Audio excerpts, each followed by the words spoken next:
नमस्कार, आप देख रहे हैं जनता टीवी। मैं हूं आपके साथ अमन त्रिपाठी। बुलेटिन की शुरुआत करेंगे एक बड़ी खबर के साथ। बड़ी खबर, बड़ी जानकारी सामने आ रही है। आपको बता दें, वित्त मंत्री निर्मला सीतारमण का 2 दिवसीय दौरा प्रस्तावित है। जोशीमठ में श्री बद्रीनाथ वेद वेदांग संस्कृत महाविद्यालय में जाने वाली है। वहीं महाविद्यालय के छात्र छात्राओं के साथ इस दौरान संवाद करेंगे। वहीं साथ ही आपको बता दें, श्री बद्रीनाथ केदारनाथ मंदिर समिति के अध्यक्ष ने इस बात की जानकारी दी है। वहीं बद्रीनाथ धाम के दर्शन भी करेंगे। जोशीमठ से बड़ी खबर, बड़ी जानकारी आपको बता रहे हैं। छात्र छात्राओं के साथ इस दौरान संवाद किया जाएगा। वहीं उत्तराखंड दौरे पर जाने वाली वित्त मंत्री, उनका 2 दिवसीय उत्तराखंड दौरा प्रस्तावित है। इस दौरान बद्रीनाथ धाम के दर्शन करेंगी निर्मला सीतारमण। वहीं जोशीमठ में महाविद्यालय में भी शिरकत करेंगी। इस दौरान छात्र छात्राओं के साथ संवाद करते हुए नजर आएंगी। ये बड़ी खबर, बड़ी जानकारी आपको बता रहे हैं जोशीमठ से। वहीं वित्त मंत्री निर्मला सीतारमण जोशीमठ में महाविद्यालय जाने वाली, जहां पर छात्र छात्राओं के साथ वो संवाद करेंगी। वहीं बद्रीनाथ धाम के भी इस दौरान दर्शन करेंगी। साथ ही आपको बता दें, बद्रीनाथ धाम के दर्शन करने के बाद इस दौरान उनके कई और भी कार्यक्रम प्रस्तावित हैं। जोशीमठ में महाविद्यालय भी जाने वाले हैं। इसी खबर पर हमारे संवाददाता नवीन शुक्ला हमारे साथ जुड़े हुए। दौरे पर रहने वाली है वित्त मंत्री, क्या कुछ उनके कार्यक्रम प्रस्तावित हैं इस दौरान? जी अमन, निश्चित तौर पर वित्त मंत्री जो है वो आ रही है निर्मला सीतारमण। कहीं ना कहीं उनका 2 दिवसीय दौरा है उत्तराखंड में। तमाम सारी जो तैयारियां हैं उसको पूरा करने का काम किया गया है। इसके साथ ही उनके दौरे में अगर बात की जाए तो वह श्री बद्रीनाथ जो वेदांत विद्यालय है वहां जाएंगी। इसके साथ ही जो बद्रीनाथ धाम है वहां पे भी वो दर्शन करेंगे। ऐसे तमाम सारे कार्यक्रम उनके प्रस्तावित हैं। तमाम सारी उनकी तैयारियां जो कार्यक्रम को लेकर उसको अंतिम रूप देने का काम किया गया था। और बद्री केदार समिति के अध्यक्ष ने भी इसकी पुष्टि की है कि जो वित्त मंत्री है वो उत्तराखंड दौरे पर हैं। कहीं ना कहीं उसको लेकर तैयारियां भी की जा रही।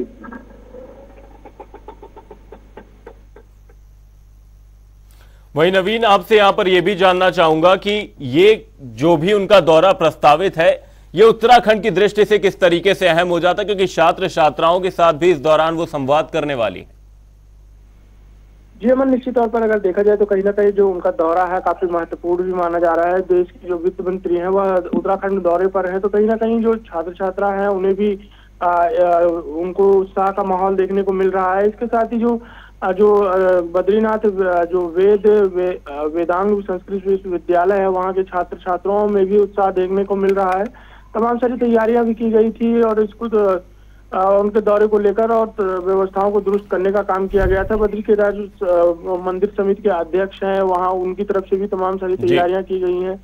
और इसके साथ ही अगर देखा जाए तो जो उनके जो प्रस्तावित 2 दिवसीय जो कार्यक्रम है उसमें वह बद्रीनाथ धाम जाएंगी, वहां पर वह दर्शन भी करेंगी। उत्तराखंड दौरे पर रहने वाले वित्त मंत्री निर्मला सीतारमण, बहुत बहुत धन्यवाद नवीन तमाम जानकारी के लिए। बद्रीनाथ धाम के इस दौरान वो दर्शन करने वाली।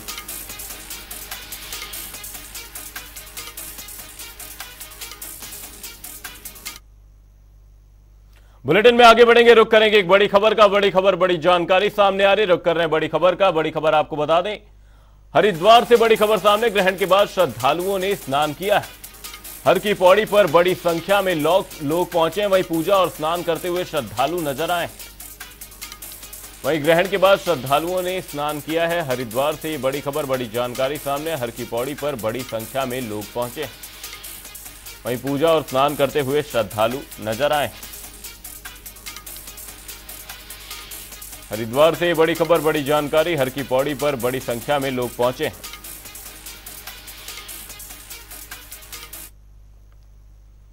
अब बुलेटिन में रुक करेंगे 2 मिनट में 10 खबरों का। उत्तरकाशी में ठंड आने से जंगलों में आग लगने का सिलसिला शुरू। जंगली जानवरों की जलने का भी खतरा बना रहता है। मामले में प्रशासन बेसुध। रामनगर में अवैध अतिक्रमण के खिलाफ प्रशासन की कार्रवाई। रिजॉर्ट ने कर रखा था अवैध रूप से कब्जा, आगे भी जारी रहेगी कार्रवाई। देहरादून में एसटीएफ को मिली बड़ी कामयाबी। हरियाणा से आरोपी को किया गिरफ्तार। धोखाधड़ी मामले में चल रहा था फरार।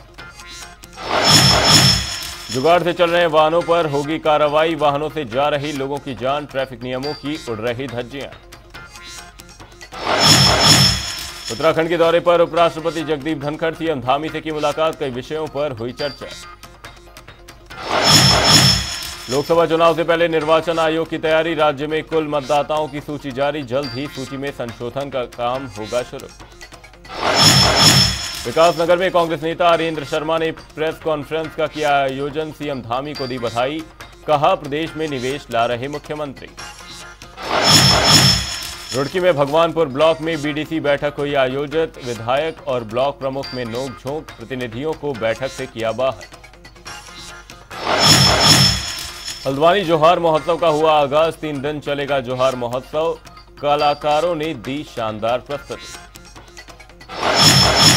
सिंह ऑपरेशन मामले में सीबीआई ने हरीश रावत को नोटिस किया जारी, हरक सिंह रावत को भी नोटिस जारी, उमेश कुमार, मदन बिष्ट भी शामिल।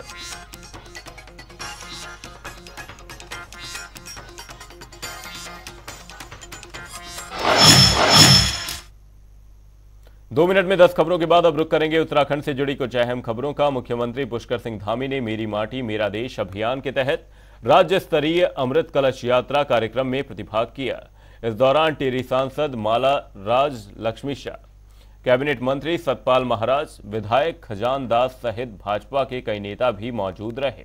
बता दें कि सीएम धामी ने उत्तराखंड के शहीदों के घरों से आने वाली मिट्टी के कलश पर श्रद्धांजलि अर्पित की, साथ ही शहीदों के परिवारजनों से भी मुलाकात की और कलश यात्रा को दिल्ली के लिए रवाना किया। आपको बता दें कि 31 अक्टूबर को दिल्ली में होने वाले कार्यक्रम में प्रधानमंत्री नरेंद्र मोदी हिस्सा लेंगे, जिसमें उत्तराखंड के कलश भी रखे जाएंगे और एक अमृत वाटिका का निर्माण किया जाएगा।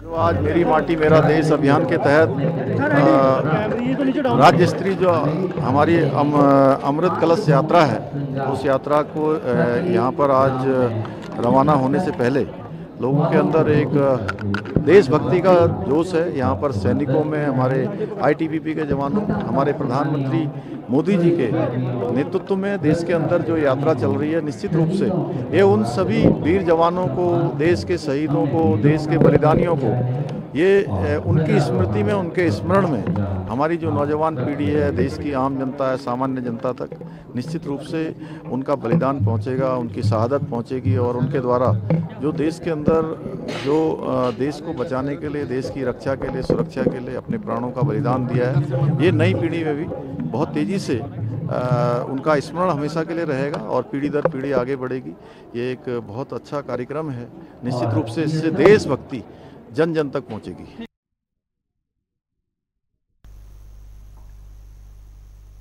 जमरानी बांध परियोजना को केंद्र सरकार की मंजूरी मिलने के बाद सीएम पुष्कर सिंह धामी ने प्रेस कॉन्फ्रेंस की। इसी बीच उन्होंने पीएम, जल शक्ति मंत्रालय और वन एवं पर्यावरण मंत्रालय का आभार जताया है। देहरादून से केंद्र सरकार ने जमरानी बांध परियोजना को लेकर मंजूरी दी है।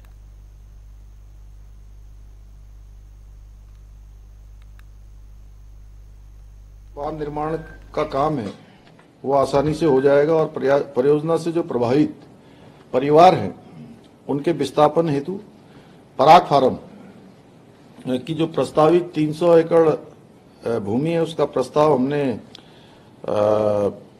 मई के माह में उत्तराखंड की जो हमारी सरकार है उसने कैबिनेट में इसको पारित कर दिया है और इस प्रस्तावित भूमि को शीघ्र ही सिंचाई विभाग को हस्तांतरित किए जाने की भी जो कार्रवाई है गतिमान है। तो निश्चित रूप से मैं सभी इससे लाभान्वित होने वाले लोगों को भी, उन सभी जनों को भी मैं शुभकामनाएं, उनको भी बधाई देना चाहता हूं। एक बार फिर से प्रधानमंत्री जी का धन्यवाद कि वो जब भी उत्तराखंड आते हैं तो निश्चित रूप से, वैसे तो उनका आना हमेशा से हम लोगों के लिए एक बहुत ही उत्सव जैसा होता है, एक त्योहार जैसा होता है और दूरस्थ से दूरस्थ क्षेत्रों का वो भ्रमण करते हैं। इस बार की उनकी योजना के तत्काल बाद हमको इस बड़ी योजना की सौगात मिली है।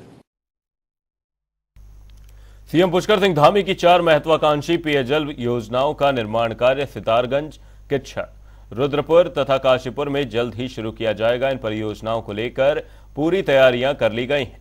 इसी कड़ी में जिलाधिकारी उदयराज सिंह ने जिला कार्यालय सभागार में योजनाओं को लेकर विस्तार से जानकारी ली।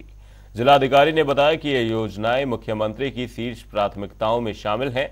वहीं इन योजनाओं के निर्माण से जनपद के चारों शहरों में प्रतिदिन 24 घंटे पर्याप्त पेयजल आपूर्ति सुनिश्चित होगी। इसी के साथ ही उन्होंने अधिकारियों को इन प्रोजेक्ट में किसी भी तरह की कमी न रहने के निर्देश दिए हैं।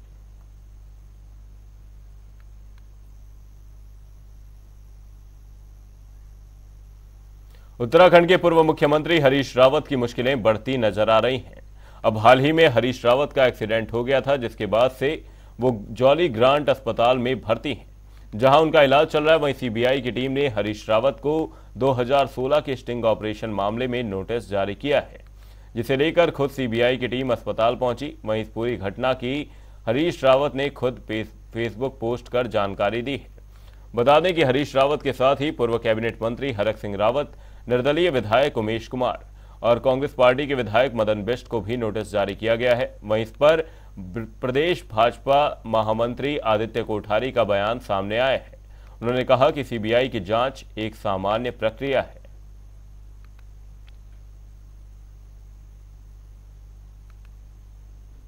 जो सीबीआई जांच है, सीबीआई के द्वारा नोटिस दिए जा रहे हैं, ये सब जब हरीश रावत जी प्रदेश के मुख्यमंत्री थे, ये उस समय के उनके आपस के झगड़े, लेन देन के झगड़े हैं।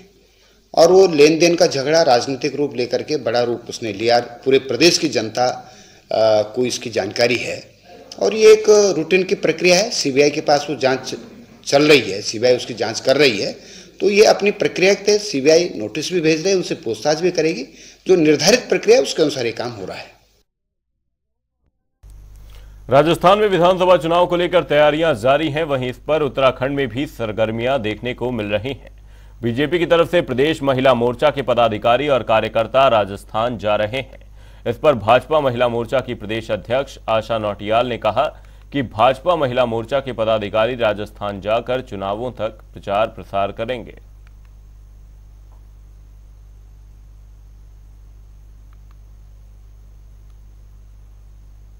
अभी हमारे कुछ महिलाएं वहाँ पे काम कर रही हैं। अभी कुछ जाने वाली है, कुछ 2-3 दिन में ही, कुछ हमारी 2-3 तारीख को जाएंगी और इस तरह से दीपावली तक भी और पूरे चुनाव तक वहीं रहेंगी। सभी लगभग जिन विधानसभाओं में भी ड्यूटी लगाई जाएगी वहाँ पर महिला मोर्चा उत्तराखंड काम करेगा और वहाँ से विजय हासिल करके 50 महिलाओं की संख्या है जो अलग अलग उसमें जा रही हैं। अभी कुछ जा रही हैं, फिर उसके बाद 2 तारीख के बाद जाएंगी और दीपावली तक मतलब चुनाव तक वहीं रहेंगी।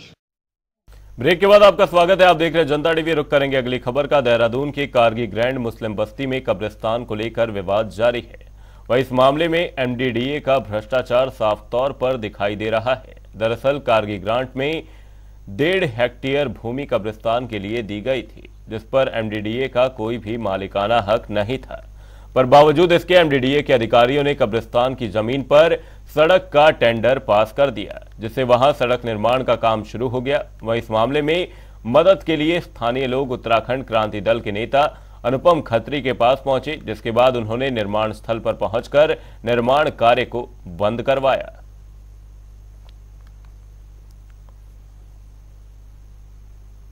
देखिए, मैं जो आया हूँ देख सामाजिक रूप से ही आया हूँ और हमेशा हर जगह सामाजिक रूप से जाता हूँ। समाज की जमीन है, समाज को दी गई है, न्यायालय के शासनादेश हैं, इसमें न्यायालय का आदेश है, शासन आदेश है और एमडीडीए उनको त्रुटिपूर्ण बता के 15-16 बाद ये कहता है कि मानवीय त्रुटि से ये आदेश चढ़ गया। तो इसका आधार क्या है? क्योंकि जो एमडीडीए में सचिव बैठे हैं एमएस बर्निया, उनकी लगातार इस तरह की कंप्लेंट्स आ रही हैं कि वो अनैतिक कामों को बहुत सपोर्ट कर रहे हैं और खुले तौर पे उन्होंने जो है एक भ्रष्टाचार का माहौल बना रखा है। यहाँ कोर्ट में विचाराधीन होने के बावजूद मामले के, और ये बात सबके संज्ञान में होने के बाद कि मामला कोर्ट में विचाराधीन है, उसके बावजूद यहाँ घड़ी घड़ी काम लगाने की कोशिश की जाती है।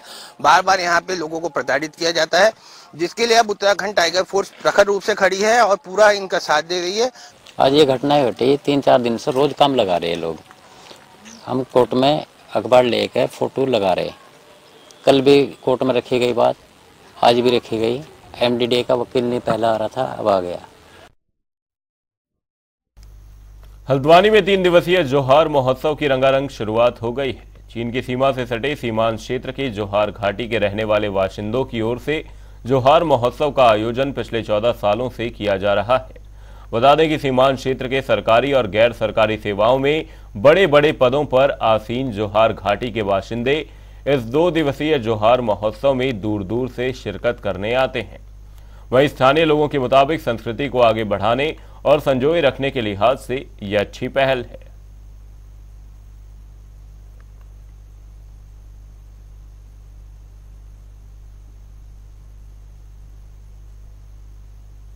बार जा रहे हैं और इस वर्ष जो हमारा स्टॉल का आपने देखा होगा, पहले 25 से 30 स्टॉल यहाँ पे लगते थे, लेकिन इस बार हमारे स्टॉल की संख्या 60 से ऊपर पहुँच चुकी है, जिसमें हमारे जोहार के उत्पाद, खान पान और वस्त्र आभूषण वगैरह आप लोगों को सभी कुछ मिलेगा। और जो सांस्कृतिक कार्यक्रम हमारे जो यहाँ पर स्थानीय हमारी महिलाएं हैं, हमारी बहनें हैं, हमारे भाई लोग हैं, उनका एक खूबसूरत कार्यक्रम यहाँ पे हर वर्ष की तरह, और इस वर्ष हमारे रिकॉर्ड 52 प्रोग्राम हमारे पास आए हैं।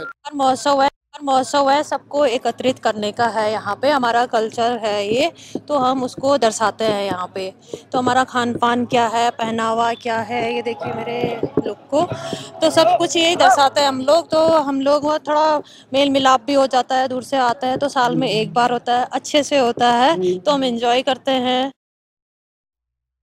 जोहार मुनस्यारी यो लोक संस्कृति, पारंपरिक वेशभूषा, पारंपरिक लोकगीतक संरक्षण एवं संवर्धन लीजिए विगत 13 वर्ष बीत जोहार वेलफेयर सोसाइटी हल्द्वानी द्वारा यो आयोजन कही जान ये महा जोहार घाटी, दारमा घाटी, ब्यास घाटी एवं चौदास घाटी हम सभी शौका एवं रंग जनजाति लोगनक एक मधुर मिलन और मधुर समागम छे।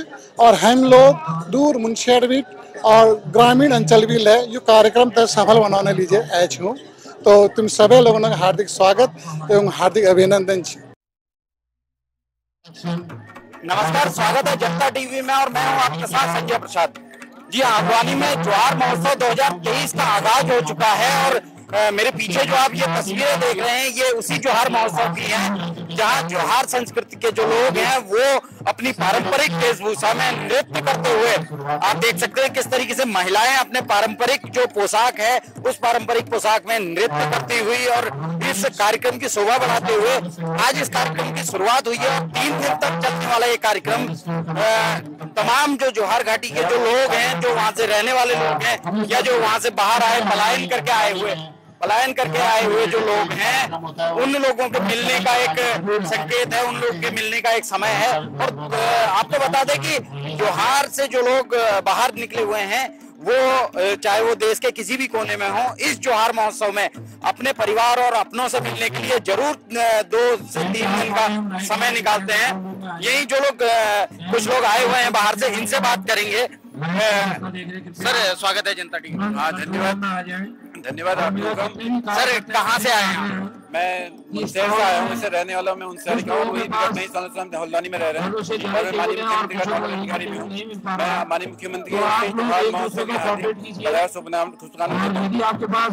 सर, जोहार महोत्सव में शामिल होने का क्या तो हमारा मेन मकसद है, जितने भी हम प्रवासी यहाँ पर स्थानीय जगहों पर देश से बसे हैं, हमारा उद्देश्य ये होता है कि अपनी संस्कृति को हम लोग बचाएं, उसको और जो आने वाली पीढ़ी को हम लोग देखें, हम अपनी जोहार अपनी संस्कृति को बचाए रखना है और हमें अपने सोसाइटी के बारे में आगे बढ़ाना। बहुत बहुत धन्यवाद। तो आपने देखा किस तरीके से अपनी संस्कृति को बचाए रखने के लिए और उसको प्रोत्साहन के लिए लगातार काम किया जा रहा है। जोहार जो संस्था है, जोहार महोत्सव जो है 2023, मेरे पीछे आप स्टेज देख रहे हैं, अभी कुछ ही देर में इसका आगाज होना है, इस कार्यक्रम का आगाज होना है। और इसमें कलाकारों की अगर बात करें तो स्थानीय कलाकारों से लेकर नेशनल कलाकार तक इसमें शामिल होने वाले हैं। जनता टीवी के लिए मैं संजय प्रसाद, हल्द्वानी से। स्वच्छ सर्वेक्षण 2022 में देहरादून को 69 रैंक प्राप्त हुई थी। वहीं इस बार निगम की ओर से टॉप 50 में आने के लिए तैयारियां की जा रही हैं। इसी कड़ी में निगम की ओर से जन जागरूक अभियान चलाया जाएगा, जिसमें चयनित संस्था सभी वार्ड में जनता से सीधा संपर्क करते हुए घरों के कूड़े को सही ढंग से निस्तारित करवाने का काम करेगी। इसके साथ ही पॉलीथीन और प्लास्टिक का प्रयोग बंद करने के लिए शहरवासियों को जागरूक किया जाएगा।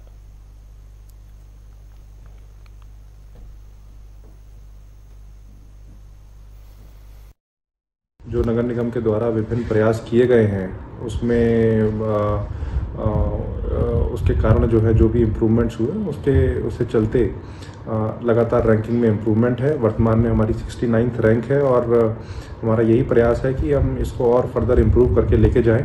इसमें काफ़ी सारे प्रयास किए जा रहे हैं, चाहे वो मैकेनाइज्ड रोड स्वीपिंग हो, चाहे वो ट्रांसफर स्टेशन के माध्यम से हो, चाहे वो डोर टू डोर के व्हीकल्स बढ़ा के उनकी फ्रिक्वेंसी को बढ़ाना, उनकी कवरेज को बढ़ाना।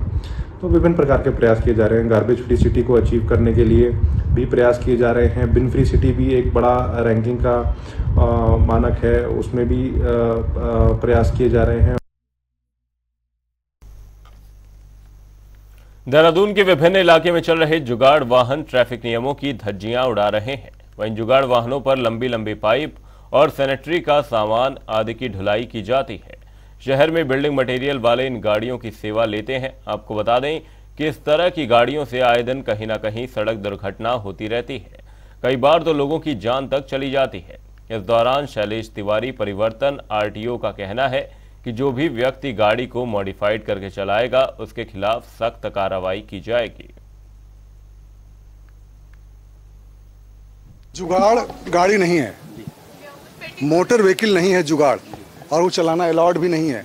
उसमें क्या होता है कि गाड़ी को मॉडिफाई कर देते हैं और सीमेंट सरिया कई बार ऐसे सामान ढोते हैं जिससे दुर्घटना होने की संभावना ज़्यादा है।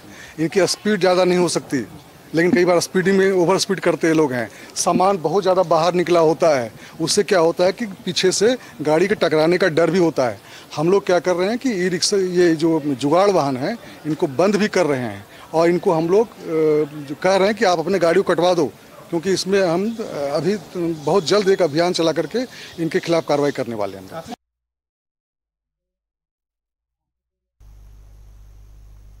रुड़की के भगवानपुर ब्लॉक में बीडीसी बैठक आयोजित की गई, जिसमें कांग्रेस विधायक ममता राकेश और ब्लॉक प्रमुख करुणा कर्णवाल के बीच तीखी नोकझोंक देखने को मिली।